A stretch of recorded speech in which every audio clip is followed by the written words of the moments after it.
arrived at the other side of the lake. No?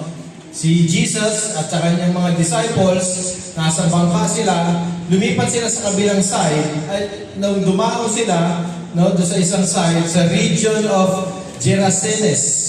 When Jesus climbed out of the boat, a man possessed by an evil spirit came out from a cemetery. No?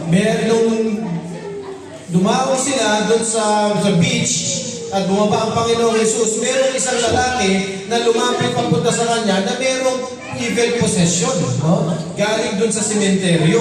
Yung tao lumapit papunta kay Jesus Christ.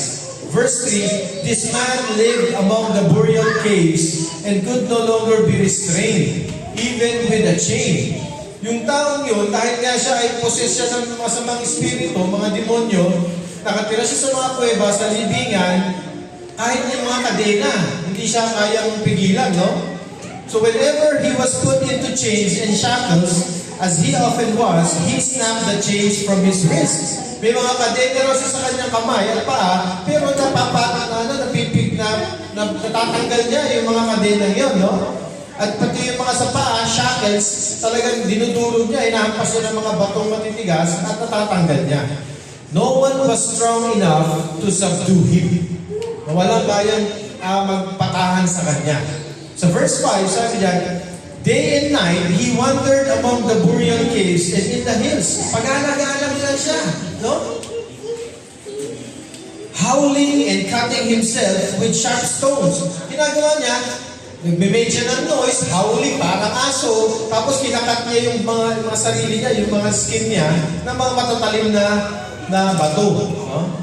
When Jesus was still some distance away, nung malayo pa si Jesus, at nakita siya ng lalaki, yung lalaki agad tumakbo sa kanya, ran to him, and bowed low before him. At pagdating sa harapan niya, yumuko yung lalaki.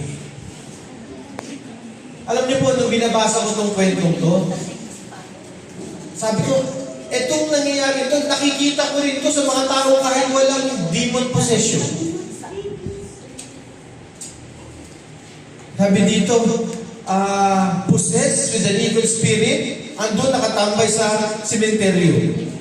Punta ka sa sementeryo, marami nakatambay ito, nakatira. Di ba? Nakatira sila. Doon sila nakatira, doon nakatambay. Anong ginagawa? Lahat ng kalokohan ito ginagawa. Bakit? Kasi mga tao ayaw pumunta ng sementeryo. No? Kaya bibihira pwedeng gawing pwestuhan. Di ba? Kung ano man mga kalokohan na ginagawa. Okay, ano pa? This man lived among the burial, no longer can be restrained even with a chain.